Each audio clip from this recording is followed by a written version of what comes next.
Sooner fans, Longhorn Nation, welcome to episode 61, the Bevo Podcast, the only podcast exclusively dedicated to covering the greatest rivalry in college football, University of Texas and the University of Oklahoma. I'm here with my man, Kevin Miller. I am John Whitson. Kevin, this is a podcast exclusively dedicated to covering Oklahoma and Texas. So to stick with that theme, what do you think about Michael Oher suing or threatening to sue the Tui family from The Blind Side? Is your illusion of everything that was right with college football completely shattered? I mean, I don't know if I ever thought that was everything right with college football. It worked out for him, right? It worked out for him, but it's very simple. Okay. It is very, very, very, very simple. He's got a book deal and he's making a big deal out of this just to create buzz and create interest and to drive likes and the whole thing, because he was a grown-ass man when he graduated college and signed his first pro deal.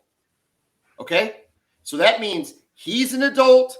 It means he has an agent, most likely a lawyer. They knew or would have known if there was a conservatorship. And if it was such an onerous conservatorship, they would have taken money away from the contract or from any endorsements he signed. Clearly, none of that ever happened. All right. So whatever happened with this conservatorship and this guardianship and whether he was actually adopted, I don't really know. And maybe that was the right thing to do. Maybe it was the wrong thing to do. Whatever. But dude, come on. Like 16 years late. 16 I'm years reserving later. Judgment on all parties until I know more. It's a weird situation, right? It always seemed like this was a kind of a happy ending. Well, but apparently there's something there, right? No, well, here's the deal, right? So the whole idea behind the movie was that he chooses Ole Miss because that's where his family went to, and quotation marks from the deal. But there's an NCAA investigation. Listen, Hugh Freeze is his high school coach. If you don't think something shady was happening, it's that simple. There is no doubt that there was some shenanigans. Hold on. Also, who was the head coach of Ole Miss at the time? Ogeron. Exactly. So yeah. I mean, double trouble, man. Well, what's his name had just been fired, right? Hadn't Houston Nutt just gotten fired? I believe so. Yeah, Houston Nutt. Yeah, so Houston Nutt, whatever. Hugh Freeze and Ogeron, and then Hugh Freeze ends up being an offensive coordinator at Ole Miss. Dude, listen, there was some shady stuff. So whatever this conservatorship is, I am saying that it is not whatever really occurred was not a Disney movie from the beginning, right? No. We'll agree with that. Can we agree with Absolutely. that? Okay. Yeah. And not to mention whatever white savior complex that needed to be examined in this movie that was probably inappropriate. You know what I'm saying? Like the whole thing is weird.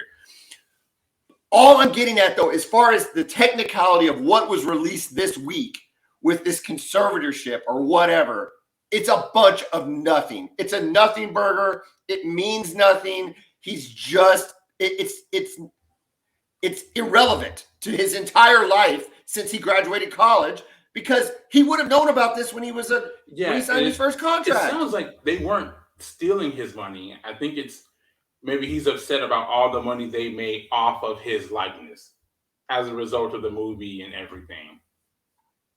That's what it sounds like. I'm sure that's fine, but dude, that was like 17 years ago, bro. I know, it's been a long time. You know what I mean? It's been a really long time, and to be upset about it after you've had, I think the dude had 3 NFL contracts. That means he got paid. He had a good career. He had name, image, and likeness stuff going on. He was getting paid as a result. Yeah. All I'm saying is if you believed in Disney, then just I'm sorry for you out there, because I always thought this was a shady deal. I still think it's a shady deal, but I think this particular episode is a nothing burger. Also, I actually said to my wife that the daughter was pretty good looking, maybe better looking than the actress in the movie that played the daughter. And she said, no, she's a sorority ugly girl. I didn't even know that those two words always went together. Have you heard that before? I have not.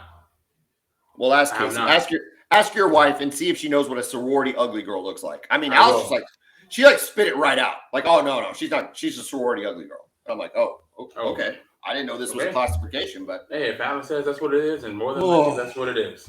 All right, back to the greatest rivalry in college football. Oklahoma with a ginormous setback on the recruiting trail, losing out to Missouri, the services of Williams Nwaneri. By the time this came around, this was not a surprise. I think that this is everybody was trending Missouri within the last couple of weeks of this recruitment. Oklahoma still holding out hope that they might be able to get him back if Missouri has a bad year and they have a good year. I don't know, man. I mean, I guess on the silver lining is you're happy that that Oklahoma is in on a big 5-star like this, but yeah, it is kind of upsetting to lose to Missouri. I get that. I'd be upset too. And it seemed like, about a month ago, it was a sure thing, right? That this kid was going to OU. Yeah. Then over the last couple of weeks, you start hearing Missouri a little bit more. And then it seemed like the night before, it was just, it's Missouri. It's not OU. It's Missouri. This thing isn't happening. Man, I don't know. The kid's from St. Louis, right? Or Lee Summit, right? Lee Summit's outside Kansas City. Yeah. So, I mean, he's close. It's close to home. Apparently, they have a huge NIL thing going on for him. So, man, I get it. Sometimes the pressure to stay home is just bigger than going to play somewhere like OU. Well, I think there's an opportunity that we can flip it, but if the NIL, see, that's the thing with NIL, and it's kind of schools determine how they're going to use that NIL, and especially a school like Missouri, who probably has a decent collective, but can't really compete with Georgia, Alabama, Oklahoma, Texas on every player. But no, man, I bet you wouldn't think so. But when they can target a player, like Williams Nwaneri, if they can target that specific player and say, look, this is our cornerstone, we're going to unload the truck on him. I don't see any reason why they can't be very, very competitive with NIL. Yeah, I agree. But one thing that caught my attention with that is when he said after he announced his commitment was that he chose Missouri over Georgia. Right. Yep. What was that about? Well, again, I don't follow recruiting, so I don't know what his motivation was for saying that. But it's not unreasonable to think that the two-time defending national champion, coached by Kirby Smart, wouldn't have a pretty good, compelling case to recruit a player of this caliber. No, I completely agree. It just seemed like leading up to this in the last month or so, he was all OU. Well, in that same conversation, he said Oklahoma had the lead for the longest time, right? So my guess is maybe Georgia makes a late push, Missouri makes their late pitch, he ends up with the staying back at home, whatever the case may be. And like you said, though, man, this thing isn't over yet. Signing day's not until December. We got to go through the whole season. Who knows what's going to happen with Missouri and their coach, right? What if he gets fired? What if they have a horrible year? What if you guys come out and have a top 25 defense and PJ Adebari ends up being a stud? He sees how a freshman comes in and plays. Maybe he has a change of heart. But again, at the same time, Georgia's not going to stop recruiting him either. No. Right? And nobody's going to stop recruiting this kid. Pretty much consensus, he's a top 5 player in the country. Pretty much every recruiting service has him ranked that highly. So he's just that a big time guy. He's the he's the unicorn. He's his defensive lineman that everybody has to have. OU remains ranked 16th according to 24/7 Sports. Basically, OU's hopes and dreams now hinge on October 26th, where David Stone will make a commitment. According to On3, there's a 79% probability that he chooses Oklahoma. This is the kid that is from Midwest City originally and is currently playing at IMG in Florida. Are you hearing anything to the contrary? I mean, is David Stone? No, I'm hearing some things about Miami that I heard that, they're throwing some NIL stuff around. They're trying to get him. But, and I've heard Michigan State's name in there. Michigan State over OU would be a shocker to me. Miami seems to be the team that could be the biggest competition to OU. But again, man, home is home, right?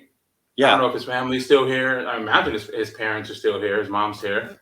If that's the case, man, I see OU being hard to beat. And he's a 5-star defensive lineman, man. You can take as many of those as you can get.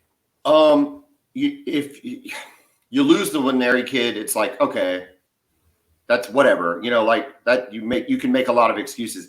This doesn't sound like one we can make excuses on. This sounds like one we have to have. And so yeah. I think I don't even know what the words I'm trying to say. It just puts a lot of pressure on this one. We lose out on Hicks last year, Winery just recently.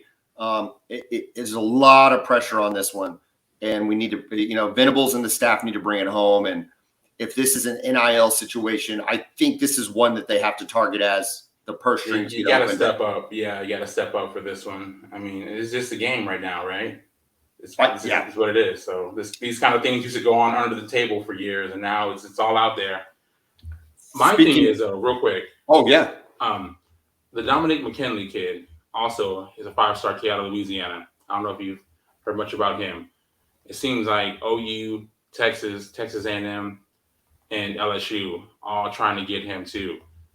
So I think, man, I've learned. Go ahead. Well, I'm just saying, as an OU fan, I've learned my lesson. I think on thinking you're going to pull kids out of Louisiana. It's tough. It is really, really, really tough. Unless they're leaving for Bama.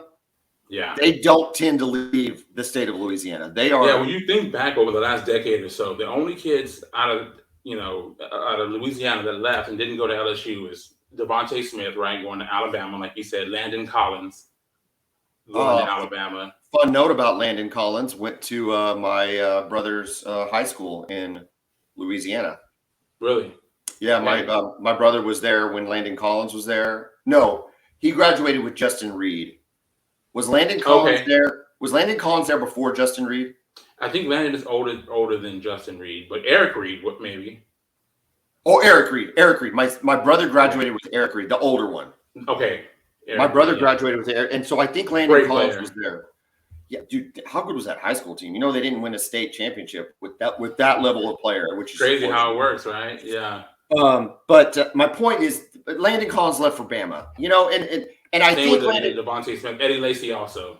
Well, and I think the interesting thing about Landon Collins was, though, that he was a transplant because of Katrina. I think there was like a Katrina movement with either Landon Collins or Eddie Lacy. Maybe I'm wrong, but I feel like he was kind of more from the Mobile area and got transplanted over to Louisiana. Okay, I can see that. So there's something I don't know. But my point is, as an Oklahoma fan, I don't know how Texas feels about it, but as an Oklahoma fan, you're just really hesitant. I mean, when a kid from Louisiana has LSU in his top 5, they're tough to beat, man. Texas fans know this. If you're an old school fan, you remember Ryan Perrilloux. Oh, absolutely. Class 2005, number 1 quarterback in the country, had been committed to Texas for almost 2 years. As we get closer to signing day, that pressure starts building. And, of course, on signing day, he flips to LSU, leaving us with some skinny kid named Colt McCoy as the only quarterback in the class, and we were freaked out about it. Speaking of Texas recruiting, the opposite of losing a big 5-star is getting a commitment from a big 5-star, and y'all did. 5-star edge player Colin Simmons, Duncanville. This is a ginormous win for y'all. Who is this player? What's he mean for the future of the defensive line? And what's it mean for the rest of your recruiting class? Well, we've talked about this on the podcast and just how important it is to have guys who can get to the quarterback, really in any league, especially in the SEC, right? That's why the SEC is dominated. Winning the college football playoff national championship for the last 15 years or so is because of the defensive linemen in that conference, more than any other position, right? And Texas has recruited well over the years, but that's the one position where they haven't had a stud in a long time. The last 5-star edge guy that they signed was Jackson Jeffcoat. And we all thought he was going to go to Oklahoma because his sister played basketball for OU. Yeah, exactly. He was out of Houston, right? He was out of Dallas, out of Plano, East or West, one of those two schools. Okay. You got to point out. Great player, had a great career for Texas. That's the last time they signed a 5-star edge rusher. So it's a huge position of need. He can come in and play right away. It's a recruitment they had to get them. They had to get him, and I'm glad they did. Think about it, though. Texas has to win this season because he's not going to go play on an average team. Because LSU was really close. I think he still really likes LSU. I think Texas is better for him because it was closer to home. But Texas is going to have to keep recruiting him even though he's committed and make sure he doesn't flip to LSU because he can go anywhere in the country. Speaking of Texas needing to win, ranked 11th in the AP Top 25. People are picking Texas. I read an article today, a guy picking Texas to lose a close game to Alabama, win the Big 12 championship, and make it to the college football final. Not win it, lose it to Michigan.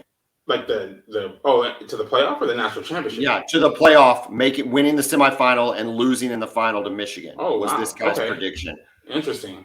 This is we talked about Quinn Ewers hype on the last episode, and I feel like I beat that down pretty well. This is team hype. I feel like I have to ask you every time we have a preseason one of these, right, for the next 2 or 3 episodes until the season starts. Is the hype going to be too much for Texas to handle? Do you really think that they can make the jump from an 8-win team to an 11 or 12-win team with what they have on the roster and what they have coaching them right now? Man, I don't know. I'm not picking them, and we'll have our official preview and predictions next week, right? So I don't want to give away too much. But I'm not picking them to go and be a playoff team. I'm not ready to go there yet. Are you picking them to win the Big 12? Yes. Here's the thing, man. If you're picking them to win the Big 12, you're saying they're going to go to the playoff. No, a Big 12 champion is going to go to the playoff. TCU lost the Big 12 championship and still made the playoff. Yeah, but they were undefeated. They were undefeated, though. You're telling me a Texas team that wins the Big 12, one of their only losses is to Alabama, is not in the playoff? I have a hard time believing that any team is going to get into the conference championship game without 2 losses. That's why I think the league's going to beat up on each other this year. I think Texas is the best team in the league. So again, your picks will become final next week when we do our previews. But what it sounds like you're saying is a loss to Bama and 2 losses in conference makes them 9-3. Maybe they win the Big 12. If they win the Big 12, they get to 10-3, and that is not good enough to make the playoff. Correct.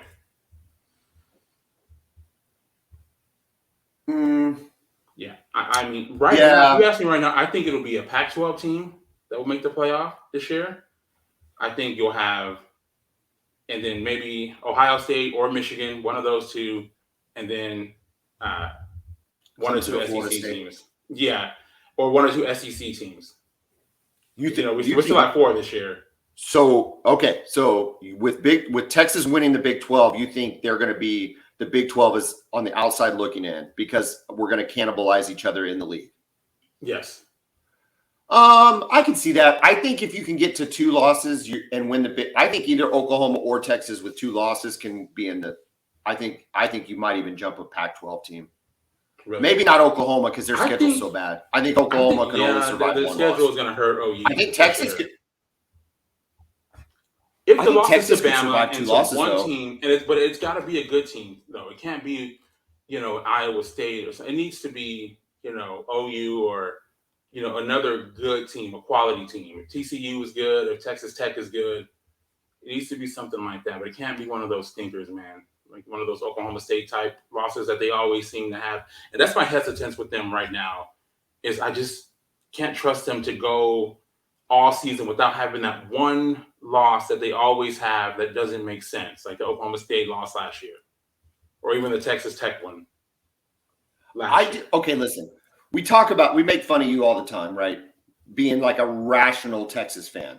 Okay, I'm an irrational Sooner fan. You are a rational Texas fan. You have the ability to look back all the way back to 2010 and say, I need to see it first. Like, I get that from you. Is that fair to say? It is fair because Honestly, I think best case scenario, I think they can go. I think they have the talent to go 11-1. Right? I think they have the team that can literally go 11-1. But you just But don't trust it yet. You I don't don't trust it yet. trust it yet. Yeah, I haven't seen Okay. it enough to make So- that big of a jump. So why is everybody else making that jump? I think they're looking around the league. If you look around the league, right? I think Texas is a little bit more of a sure thing than OU is right now. Right? The improvement between 5-7 to 8-5, I think it's an upward trajectory that can go to 10-2. 11-1, I'm still not ready for that, but I think if you look at the trajectory, I think this should be our best team since 2009. Which is not saying a ton. I mean, either way, but the best team they've had since 2009 was, I guess, 2018, and they went 10-3 or 10-4. Right. Yeah. No, they should be better than that. The team with with Ellinger that went to beat Georgia, right? Won the Sugar Bowl. Yeah. Uh-huh. Well, other teams in the top 25: K-State's at 16, TCU 17, Oklahoma at 20. So we only have 4 in the top 25. But as we talked about last week with the Big 12, or maybe a couple weeks ago with the Big 12 preview, I still think there's just a lot of teams that are going to kind of mess around with you. Texas Tech's going to be there. You don't know what you're going to get from BYU. The target's always there, right? Oh, for both of us. For both of us. Oh, yeah. Especially this year. Oh, my goodness. Yeah. The road games are going to be so hostile, especially, the new teams are going to be hostile, right? If we have to go to those, you guys have to go to Cincinnati. We got Cincinnati and BYU. Yeah, on the road at BYU. We've got, I think, Central Florida. We go to Houston. That is going to be insane atmosphere. Yeah. Right? And the refs aren't going to do us any favors either. You had mentioned Colin Simmons as a 5-star edge and how important that is. I did not talk about this last week, although I talked about this last year extensively. Hard Knocks. Have you watched any of this season? I watched the first episode. I have not watched the second one yet. I don't care if you spoiled it, though. I don't care. Well, it's just not really any spoilers. There is a mentalist that does some amazing magic tricks that are fantastic that I had to show my girls this morning before they went to school because they were so cool. So yeah, definitely tune in for that. But when you talk about edge in this episode, you have Will McDonald, right? Who you loved last year from Alabama. He was your boy. Or not Alabama, Iowa State. Oh, is Will McDonald Iowa State? Who was the guy from Alabama? That's Will Anderson. Okay, you're exactly right. Sorry about that. I love Will McDonald too. Will McDonald is a huge weirdo. Huge. Oh my gosh, dude. Just wait till you watch it. They feature him. He's getting his nose pierced and his eyebrows pierced. Not just because it's piercings. The guy is just odd. He's an odd different guy. He's a different kind of cat, and I don't know. That's one point I wanted to make. Number 2, they feature Quinnen Williams quite a bit. Now that guy is awesome. Oh man, he's good. He's really, really good, and he's a really fun guy to just listen to and talk. And he's a Clemson guy, right? I'm not Alabama. Is Quinnen Williams Alabama? Yeah, he was on that team when you guys played them in the playoff with Kyler Murray. Well, he's a stud, but he's a really great guy. Who is the Williams kid I'm thinking about from Clemson? Or am I not thinking about a Williams kid? Who's the big guys that all got drafted in the first round? Kristen Wilkins. That must be who I was thinking of. Golly, I'm off today. Yeah. So just for the record, I was watching Hard Knocks at 4:30 this morning. I couldn't sleep, and so that was I was trying to use it to go to sleep. And then the last thing I'm going to say is this an Aaron Rodgers love affair? Have you ever seen this much love for one player? Not even just on Hard Knocks, but on anything? I think look at it from a Jets perspective, right? How good they were, how good that defense was last year. They won 7 games with Zach Wilson and Mike White playing quarterback. And you bring in a Hall of Famer. And look, Aaron Rodgers is not the same Aaron Rodgers he was a decade ago, obviously. But, man, you want to talk about being a savior in that market, man, it's a huge deal. Yes, but these guys are professional football players, man, and they're fawning over him like he is freaking Jesus Christ. It's Yeah. insane. Yeah. It's so interesting, though, because in sports, usually career players don't play that long. So it's crazy that some of these guys were watching Aaron Rodgers when they were like 7, 8 years old. Yeah. And to be on a team with them, I'm sure that has to be weird and kind of crazy. It's like, man, I played you on Madden and all this stuff growing up, and now I'm on your team. Like I heard, was it Mecole Hardman? Like, I'm going to be able to tell my son I played with you. Yeah, I hear you, dude. But, where do you rank Aaron Rodgers? All-time quarterback. I mean, he's up there. I think he's historically good. Top 5? Only not. Top 10. No, yeah, top 10, right? Yeah, Yeah, because he still only has the one Super Bowl, which correct. I know sucks, and people don't like that all the time. But you know what, man? He's had some opportunities in playoff games, and he hasn't got it done. I think that's fair to say. Spot on. And so, I mean, listen. He can make throws. I remember that Cowboys game where he brought him back in the playoffs. I mean, the sideline throw. Yeah. Oh my gosh, dude! So don't get me wrong. The guy's otherworldly talented, but in terms of just like guaranteeing that he's gonna like be the savior for your franchise, I don't know if it's gonna work. Yeah, it's just not a sure thing that it's gonna work. I think it's fascinating. But anyway, I just wanted to get that out there because we didn't talk Hard Knocks last week. We don't have to talk it all the time, but the Aaron Rodgers love is too much. Will McDonald from Iowa State, huge weirdo. Quinnen Williams, not a huge weirdo.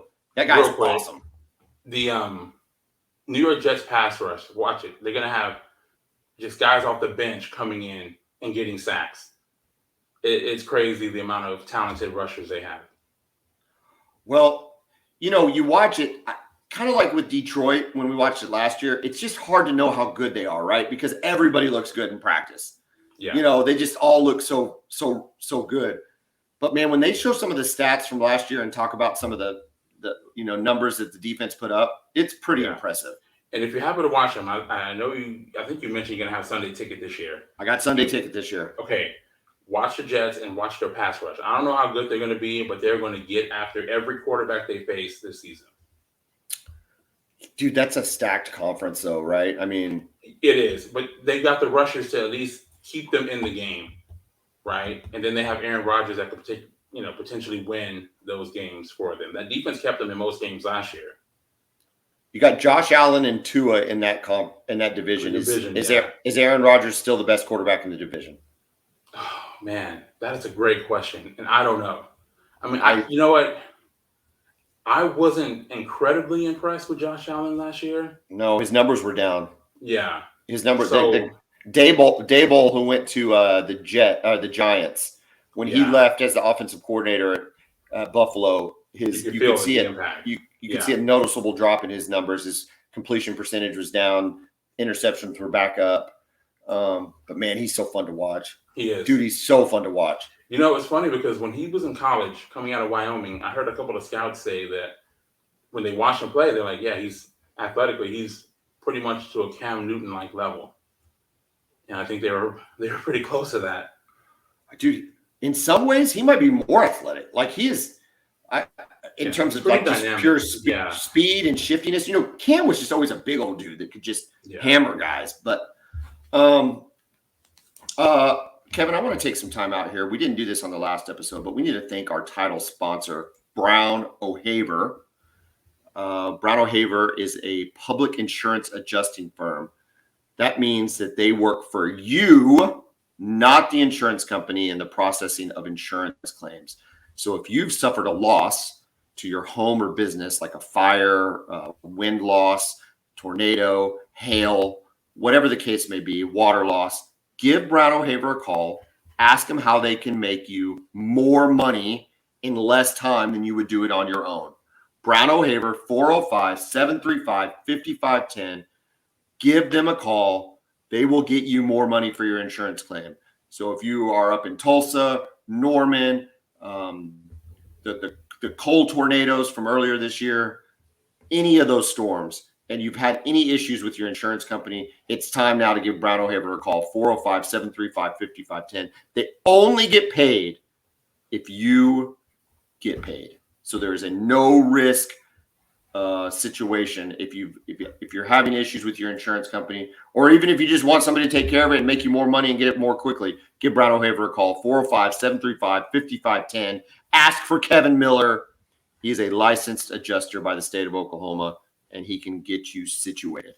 Kevin, coming out of Oklahoma camp, the things of note. Dude, listen, I think there's two things that are one thing that's very positive, and it's going to be the most interesting storyline in the first 3 games is going to be the safeties. Who is going to go alongside Billy Bowman, right? And if you think about the cheetah position as a nickel, which I think is fair to say, like I think I've said this before. Yeah. Teddy Lehman says it's a glorified nickel. It's a linebacker sometimes that plays nickel. But if you think about that as a second safety, dude, listen to the guys that could potentially be beside Billy Bowman in the other 2 safety/cheetah spots. Key Lawrence, returning starter. Deshaun McCullough, transfer, one of the all Big Ten, right? It was at least freshman all Big Ten. At least a freshman all Big Ten. Yeah, he's big time talent. Justin Harrington, who people love right now. They're all over Harrington. Reggie Pearson, big hitting safety from Texas Tech, who I love. I love the physicality that guy brings. Peyton Bowen, who just balls out, dude. It seems like every time I turn on Twitter, there's like another Peyton Bowen highlight video of something amazing he did in practice. And not to mention Spears Jennings, who's just another really good player, dude. There's a lot of talent at the safety position. That has not been the case for Oklahoma. This is where I think from a defensive improvement standpoint, you can see it right there when I list those names. Last year, it was Billy Bowman, Key Lawrence, Justin Broyles. That's it. That's all you had. You couldn't play anybody else. When Billy Bowman got hurt, they had to move Woody Washington from his corner spot into Billy Bowman's spot because they had nobody else they could put there against Texas. Right? I mean, if that's not a clear indicator of where they were defensively last year and where they are potentially this year, I don't know, man. That gets me pretty fired up. And I think that the matchups that we're going to – or not the matchups, but the lineups that we're going to see in the first 3 games prior to the conference opener is going to be an indicator of kind of where this defense is going to be in terms of who they put out there, who it's going to be. If it's for my money, I want to see Billy Bowman, Peyton Bowen, and Reggie Pearson. Those are the 3 that I want to see the most on the field. You've convinced me that McCullough is going to be a really, really good player, but I've seen what Pearson can do from a physicality standpoint. Yeah. And I want to see more of that. And I want Bowen out there on the field because I think the kid's a playmaker. That's my dream. I don't know. That's maybe not my dream matchup, but that's my dream lineup for the opening 3 games. I want to see what those dudes can do. Yeah, and you will get tested a little bit, right? Now, you shouldn't lose any of these games, and really they shouldn't be relatively close. But that SMU game, they're a high-powered offense, right? We know they're going to put up numbers and points. So we'll be able to see the improvements in the secondary. And look at Tulsa. Tulsa's is Kevin Wilson. Yeah, Kevin Wilson. Uh-huh. I mean, dude, that guy. If anybody wants to remember what Kevin Wilson did, he only led one of the most prolific offenses at OU/NCAA history in 2008. 6 games over 60 points. I mean, and then he goes to Indiana where they're pretty good, but then he's the offensive coordinator at Ohio State, where again they just throw up a ton of points. The guy knows how to coach offense. The guy knows how to coach football. Tulsa will put up points too. I think these are perfect tests, Tulsa and SMU, for this defense to see where they're at, because we're going to be better from a talent standpoint, but these coaches can really scheme some guys open, and it's going to expose us where we need to be exposed and hopefully be able to build on before we enter conference play. Now, have you heard about any players starting to separate? Because I think at this point in camp, right, you should start seeing that separation, knowing, okay, this guy is likely going to be a starter. We can't keep this guy off the field. I mean, I think it's Peyton Bowen, but it's not like the coaches are going to tell you that. But in terms of like what the buzz you're hearing, it seems to be it's like, yes, this guy's a true freshman, but it's going to be really hard to keep him off the field. He Do just you seems like to be him making plays. Do you like him at safety or at shooter? Free safety. Or well, whatever Bowman is. If Bowman's the free safety, then I guess that's the strongest. I don't know that matters as much as it used to. It's just another safety. Yeah. Who's the cheater out of the two, though? You know what I mean? So who's I think it's Pearson or McCullough, but people love Harrington. So I'm I don't have a clear answer on that. I just know what I've seen, and I saw Pearson light dudes up. That's the physicality. We've seen it. I mean, he lit up OU last year. Oklahoma hasn't had that guy, man. Yeah. We have not had somebody like that in the defense. He's the guy who forced Bijan to fumble in overtime last year. I mean, he's a playmaker, right? Right? I mean, and Bijan, I never see him fumble. He made Bijan fumble. Yeah. I mean, what? And so that's I in terms of separation, other things, Andrell Anthony had a really good scrimmage. And so, at receiver, so maybe he's positioning himself for that third receiver spot, but they keep coming back to Gavin Freeman in terms of improvement and size and bulk and playmaking. And, so we've talked about that with the receivers. You and I talked about this before this afternoon when we were prepping for the show. When I look at the makeup of your top three receivers, Xavier Worthy, help me out. Who's your other two? Jordan Whittington. Whittington, and then the transfer from Georgia. When I look at those three dudes, those are some physical specimens. Worthy, maybe not so much, but the speed on Worthy and then the size of the other two guys is it's intimidating, right? In terms of that. Oklahoma does not have that right now, except for what? Maybe Jaden Gibson? Yeah, I think was he about 6'5", 195. But you're not getting that from Andrell Anthony. You're not getting it from Brandon Thompson. You're not getting it from Gavin Freeman. You're not getting it from Drake Stoops. Farouk's a nice-sized kid, but he's not that big. So it makes me nervous. It makes me nervous. I think in your scheme, you don't have to have a lot of size, but you just need somebody to be that guy. Marvin Mims was that guy, right? He's the number one guy. If you need, if it's a big play, he's a guy that you can count on and throw the ball to, and he can make things happen. We've seen it for 2 years, right? I saw it in 2021. I just don't think we've ID'd that guy yet. You know what exactly. I mean? I think that's what you're really looking for, right? We know their speed, right? I mean, Andrell Anthony can fly. You brought in Brandon Thompson. Brandon Thompson can fly. Yeah. Gavin Freeman, we saw him score a long touchdown on his first touch of his college career. So we know he's got wheels too, but you're looking for that guy, right? Yeah. So I think that's what you're going to see. And you might not know until 2 or 3 games in if you have that guy. I think Farouk has a chance to be that guy. Okay. If he comes out of the shadow, he's out of the shadow of Mims. He's now the number one receiver.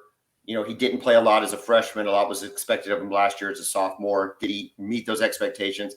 I've been very clear about this. I don't think anybody met expectations on a 6-7 team, right? It's just no, he didn't meet them.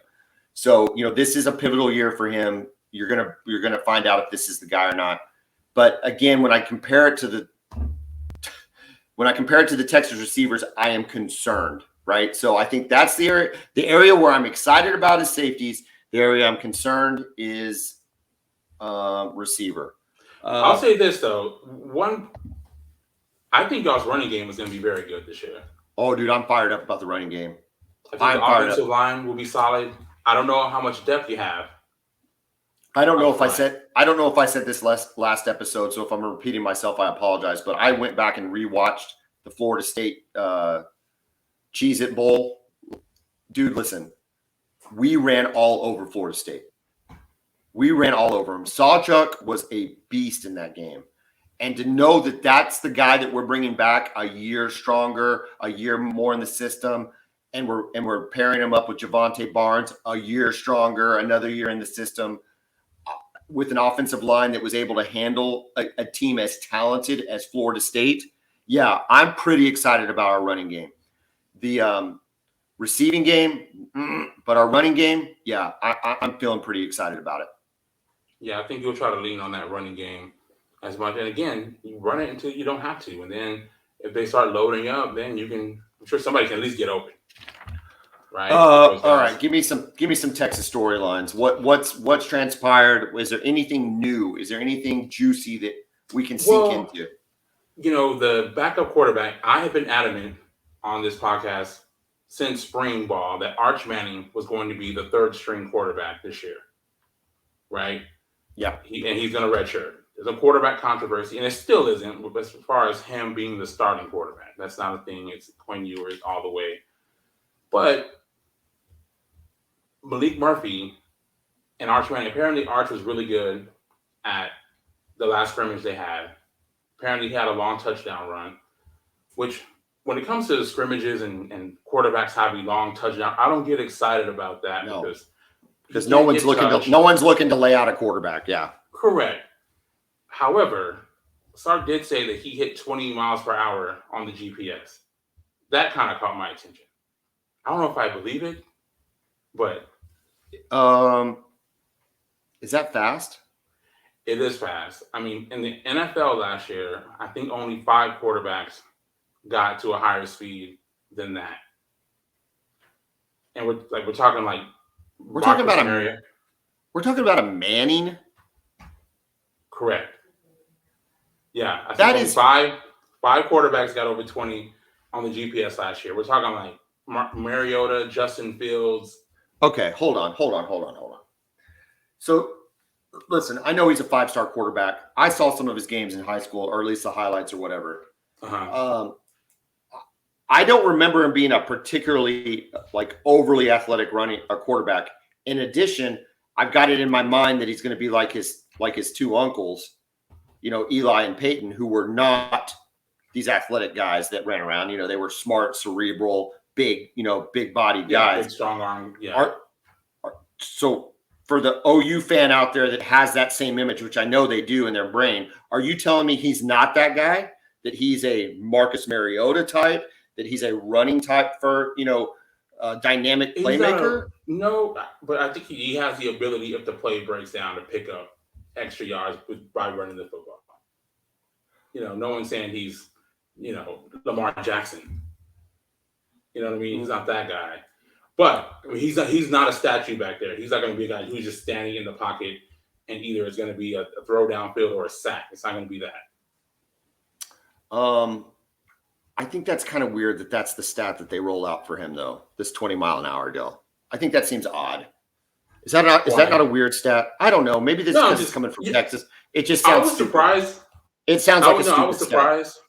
Stat. Well, to me, that's more impressive than the 70-yard touchdown run, because I couldn't care less about it. It was like when Jackson Arnold had the long touchdown run in the OU spring game. That's fair. Right? I mean, that's fair. The speed was impressive, right? Just seeing him run, it's like, it wasn't the touchdown. Who cares about that? But it was like, this kid can really run. So, in a game, if the play breaks down, it's something you have to account for. It's something you have to account for. Okay. All right. But have you seen pictures of Malik Murphy? Does this guy not look like a physical specimen? He's a specimen, man. Yeah. He looks straight out of Central Casting, man. And is he going to miss the opportunity? Because here's the deal, right? Okay. Sure. Maybe he's the backup. And maybe if something happened to Quinn, he's your guy that comes in, right? Okay. But is there a scenario where he doesn't ever see the field at Texas? Potentially. I think it'll be a competition. Let's just say Quinn has a great year. Okay. Seriously, I think it happened. You think it's going to be a competition? Oh, my God. I don't believe it for a second. Yeah. You can't. Texas is the most political school in the history of college football. They brought Manning in to play him, not to sit him on the bench behind Malik Murphy. Yeah. It's just not going to happen, dude. Come on. Yeah. You can't be serious. He won't be handed the job, at least not. He will be handed the job. Listen to me. If Quinn Ewers leaves to go to the pros, he will be handed the job. And there's a good chance not if he stays. Okay, maybe not public. Dude, everybody knows it, dude. Like, you and I are just two dudes. You guys had a quarterback competition between Kyler Murray and what's the kid's name? Who's that? Austin Kendall.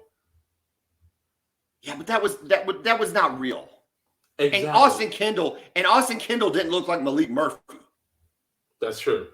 But I mean, it was against Kyler Murray. I guess my quarterback competition. Well, that's what I'm saying. He won't be handed the job publicly. Okay, so I'm talking there is a chance that Malik Murphy will not play. There is a chance.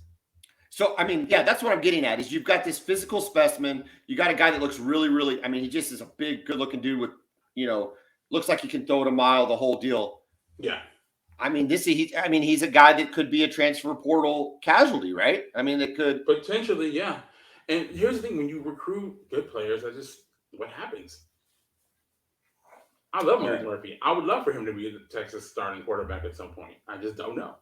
If Malik Murphy lines up next to Arch Manning in a foot race, does Arch Manning beat him? Yes. Wow. Yes. Yeah. Okay. Malik Murphy is not that guy. If we're talking about throwing a football, God, he's got a cannon. Malik can probably throw 80 yards. Not that matters in a game, but we're just talking about for the purpose of arm strength.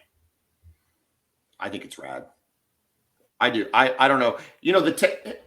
For Oklahoma fans, it's the backup quarterback at Texas is always like a scary proposition for us because there's always that fear that guy's going to come in during the OU Texas game and we haven't prepared for him. Oh, like Jason White y'all did for you guys in 2001. 100%. Who the hell is this guy running the option? What? Yeah. No, I know. And remember, he scored the only offensive touchdown on his first drive. Listen, dude, Jason White was Tim Tebow before Tim Tebow. Yes. If he doesn't have, count them, 2 knee injuries, I mean, he was an athletic, dynamic player. Talk about athletic, dynamic players. That was Jason White. Like, he was a fantastic athlete. And, everybody only just remembers him as really being the statue quarterback, right? Just sitting back there and just kind of slinging it around. But, yeah, no, if he doesn't get hurt, he was a very, very dynamic athlete and would have made it. He came into that game in 2001 at the Cotton Bowl. No, offenses weren't doing anything. He comes in, changes the whole dynamic of the game. Option, and then, that first drive gets into the end zone. That was the only offensive touchdown in the game. Yeah. Yep. No, he was fantastic. Okay, what else you got besides Arch Manning secretly being the number 1 quarterback? What else do you have out of him? Not the number 1 quarterback, but he's making the number 2 thing interesting. He's making it interesting. Also, I think I talked about this last week with Jaden Catalon, the transfer from Arkansas, big time safety who has not been able to stay healthy the last 2 years. He looks great. I don't know if he's going to be able to stay healthy. If he is, he could potentially be an all-conference guy. Again, Alfred Collins, just like we talked about last week, I keep hearing the hype. I want to believe it, man. He's so talented. This guy is like... If there's a drinking game out there for the Boomer Bevo podcast, it's every time Kevin Miller says the word talented, describing a player at Texas. Yeah. And listen, what that means is talented but unlikely to produce on the field. Is that what that means? Are we just leaving that off? It depends. We talk about talent all the time, and talent is what gets you in the building, right? It's what guys who get kicked off teams get to go to other teams, right? Whereas it's that's why fair. Joe Mixon did not get kicked off of OU. That's fair. Right? So that's why we talk about like someone like Spencer Rattler. I haven't closed the book on him being good because he's so talented, right? That's why he'll get a shot in the NFL no matter how he stinks it up. I don't know. You're a lot higher on Spencer Rattler than I'm not saying he's going to be a first-round pick, but you don't think he'll get an NFL training camp next year? Maybe, but his numbers just aren't very good. It's kind of like what I argue about with, with Quinn. Like you say he's talented, but the numbers don't reflect that. Like if you didn't have Quinn Ewers' name and name, image, and likeness next to those stats, next to a Texas Longhorn helmet, Quinn Ewers would not be on anybody's radar for a performer to break out this year. It just wouldn't be the case. So when you say talented, I hear hype.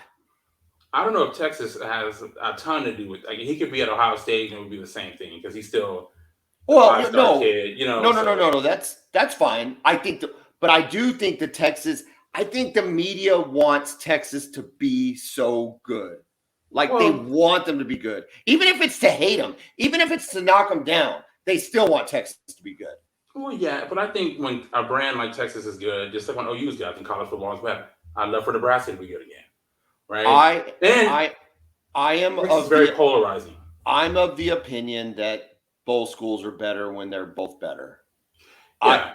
I mean, nothing would be better for Oklahoma and Texas but to play a good game in the Cotton Bowl and meet for a rematch in the Big 12 championship. Nothing would be better for those two schools going into the SEC.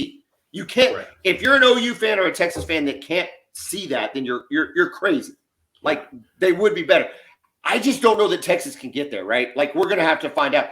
But then again, you can throw 6 and 7 back at me for Oklahoma. So I mean, I get that. Like I know that. Well, but as an Oklahoma fan, I have a hard time seeing Texas break out.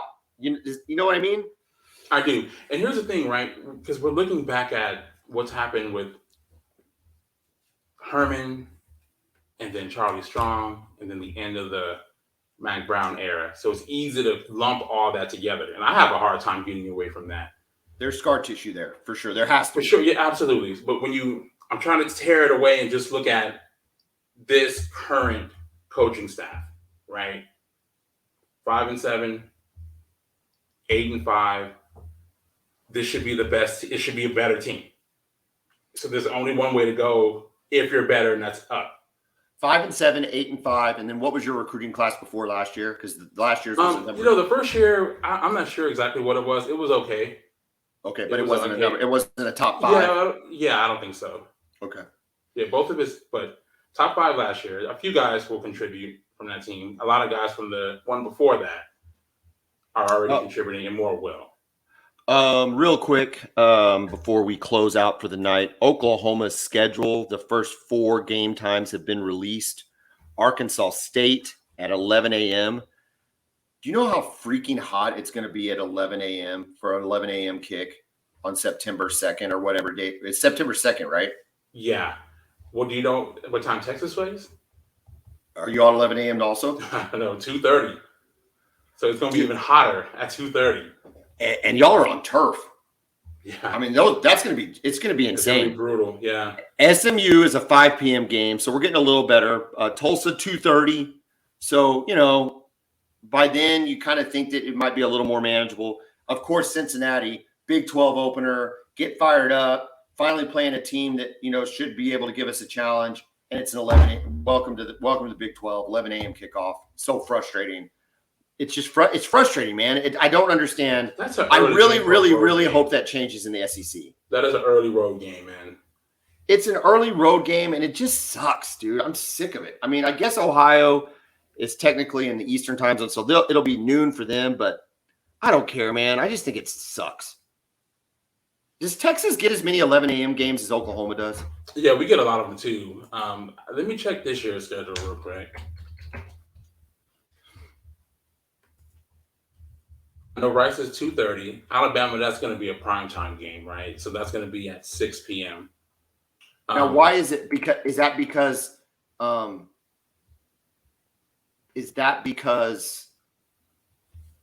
no, it is at 6. Is that because that's going to be an ESPN game? Yeah, exactly. Yeah, prime time. I don't know if game day is going to be there yet. There are probably some really good games that week, but I'm sure it's a candidate for it. And then Wyoming will be at 7 the next week. So they get a break there. They get a night game. So, I mean, you've got 2 night games. I mean, the only game that we've got no 11 close, o'clock yet. When I look at the 5 p.m. SMU game, does that mean ESPN Plus? Is that what that means? I don't think it'll be Plus. I would have a hard time thinking that game would be on ESPN Plus. Yeah, because you got the Dallas market, right? Yeah, exactly. You would think with the Dallas market. So which game is our Plus game then? Arkansas State? No, I think that's on Fox. Maybe the Tulsa game? I guess. I don't know. It's frustrating. I get frustrated by our schedule. We got one more year. Just enjoy it this one last time. And I guess I didn't realize that CBS has already shifted over to the Big Ten. They're covering Big Ten. Yeah, ESPN has brought out the rights for the SEC, and I believe I knew that, but I didn't think that was taking place until we got there. That's taking place this year, huh? I think it might be, yeah. Dude, I'm gonna miss. I'm kind of gonna miss that 2:30 SEC game on CBS. Yeah, dude, I am not excited about Purdue and Ohio State at 2:30. That does not get me fired up. No, they're gonna have to really work that schedule out and get some really watchable games. Well, back when CBS did it when they did the SEC, there was a limit to how many times like Alabama could be on, which kind of would kind of suck by the end of the year because they wouldn't be able to flex and pick up an Alabama. You always, except for the Iron Bowl, you were always going to get the Iron Bowl, but there were some other good games that they just couldn't cover because they had too many Alabama games. Yeah. I wonder if that's going to be the same with Ohio State, if they're going to have the same setup and limit the number of times that Ohio State's going to be on there. They've got Michigan, that'll take some of it, but outside of Ohio State and Michigan, I don't know. Penn State, I guess. Penn State should be good. Yeah, Penn State should be good. I'm just not fired up about that. And I'm intrigued to see what Luke Fickell does at Wisconsin this year. He's going to change up their offense. No more, and switch it up a little bit. And I'm completely fascinated by Ohio State and Michigan this year. I also think Rule will do a good job at Nebraska. I think he's a college coach. I think that's gonna be a better deal. But outside of those guys, I'm not fired up about the Big Ten. There's not. No, I'm actually more fired up about the Pac-12. You got Utah, Oregon, and USC. those three teams. Don't forget about Washington. Okay, we'll throw Washington. Those four teams are legit. Yeah. Cam any of those four teams win the conference. Cam Rising is back, and all he did last year was go 2-0 against USC. Oregon with another year with Dan Lanning. And I'm guessing, is Bo Nix still their quarterback? He is. Mm-hmm. Who's the quarterback? I guess y'all played him in the bowl game, right? Yeah, so that's what you're Michael talking about? Penix Jr., yeah. And he'll be back. He's returned? He's okay, back, so that's... Yeah, and they've got some really good receivers, man. They've got really good receivers. Wouldn't that be amazing if the Pac-12 finally made the playoff? I know finally, they've made it before, but in a long time, made the playoff with one of those teams, and then they all leave. And then seriously, it's over. Yeah. Talk about insult to injury. I hope it's not USC though. To be honest, really, I don't like Oregon either. I think it'd be Utah. You think it'd be Utah? I think that'd be the team I would most like to get. I can't bet against Caleb Williams. And remember, in both of those Utah losses, he got injured. He was limping around like crazy in the second game. You know what it's called in the second game? It's called loser's limp. It's because he was losing. That's why he got. Oh no. No. Don't even give it to me. Dude, they were up by 2 scores. Oh my gosh, here he goes. Listen to me. Don't say that. I just said it. What are you talking about? I have to deal with Caleb Williams. This happened. You do this to me. Destroying us in the Red River Shootout in 2021. Are you kidding me? Listen, dude. You haven't felt his wrath. He just left. That up and down. That last quarter of him limping around like a freaking gimp was too much. I couldn't deal with it, dude. I couldn't deal with it. It was too much. He got hurt in the second quarter. They were winning. Whatever, dude. He was such a baby. I know. When he painted on his nails, though, that was what he painted on his nails, on his fingernails. That was stupid. Come on, dude. What are you doing? Okay, look. I said this, and I'll say it again. That's when you know that Lincoln Riley is he's not a good coach.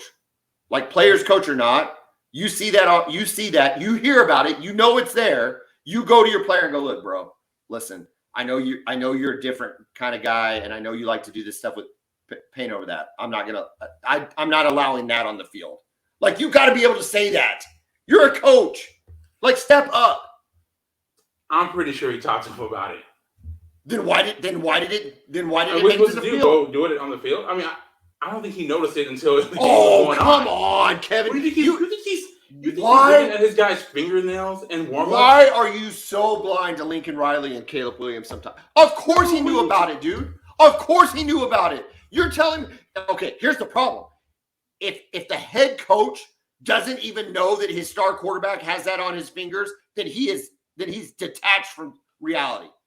Come I on, just man. think he has more things to worry about during the conference championship game than what his starting quarterback has painted on his fingernails. Actually, I don't, because it's that kind of stuff in a college football environment that gets the other team fired up. It's that kind of stuff. I completely agree. I honestly don't think he noticed until during the game. I think you're. When have we ever seen anything like this?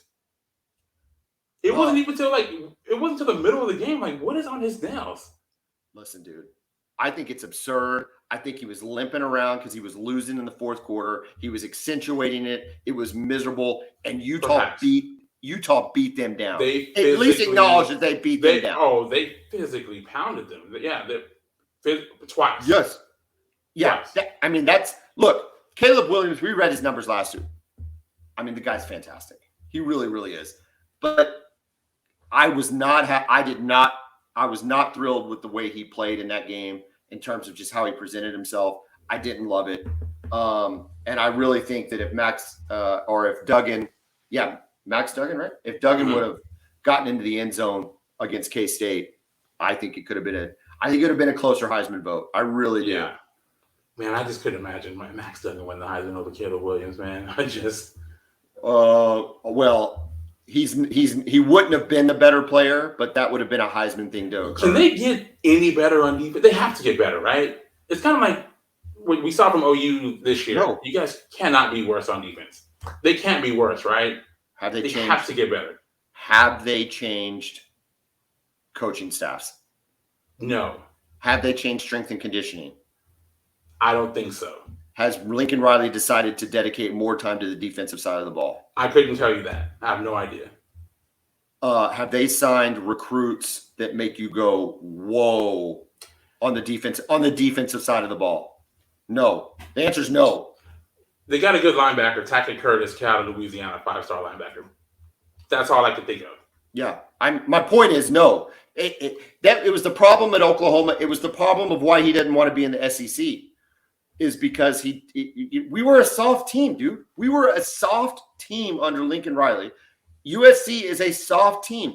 You look at the two losses they had were against it was against Utah, who's just a tougher team. Kyle Whittingham is just a tougher coach. Then they go play Tulane. Tulane beat them down the same way they almost beat Oklahoma down a couple years ago. So they're not going to be better defensively. You guys were not ready for that Tulane game, right? None of us were like, what the heck is this? You want to know how soft we were in that game? This tells you all you have to know about a Lincoln Riley coach team. All right? 11 a.m. kickoff, right? It was so hot, he warmed up on the indoor facility. They didn't warm up on the field. Really? Dude, what else do you have to know? No, I didn't know that. Is that the weakest thing you've ever heard? That's pretty crazy. That day I was traveling to Colorado. And I got off the plane, got to my sister's place, and the game was already on. Yeah, I didn't realize that. I've never heard of that. But that's what I'm saying. That's what you're dealing with, right? In terms, you talk about hard-nosed football, and you look at like a Kyle Whittingham. You look at Nick Saban. You look at Kirby Smart, right? You hope Brent Venables is going to get there, but that's what you want, right? You want these guys that are just like, they're tough. They're tough football players. That's not what you're going to find on a Lincoln Riley coach team. It just isn't. It's not their culture. So what do you think for them this year? You think 10-2? You think they take a step back from last year? What's their schedule? We're getting a little late on this podcast, but let's check out their schedule real quick. Let's just like I said. And we got on this because we're talking about the Pac-12, and I think the Pac-12 is actually going to be good this year. I think they're going to have 4 legit teams that can make the college football playoff. They could lose to Oregon, Utah, and Notre Dame. Okay. That's all. Yeah. They're lucky they don't play Oregon State because Oregon State's pretty good too. No, I didn't realize that, and I saw that they were ranked. And I'm thinking, man, what a great year for them to be really good, only to get shut out of a Power 5 conference. I know, it's crazy. I think USC has 3. I would pick them to have 3 losses because I just think they're weak. I think, listen, dude, Caleb Williams gave me the greatest moment of us in my sporting fan life. The greatest single game of my life. It was otherworldly, and he was fantastic in that game. And I do not hate him for transferring to USC.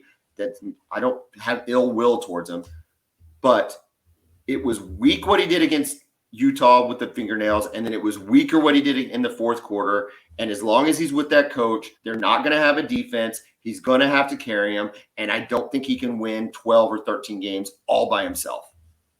Although if there was somebody that could, it might be him. He's Superman. It might be him, but I don't think he can do it, and not in that league. I think Oregon is tougher. I think Utah is tougher. We'll have to wait and see on Notre Dame how tough they are. They'll be tough. I just don't know if they'll be good. They weren't good last year. They were okay. Well, they didn't start out good, if you could remember. Their offense, man.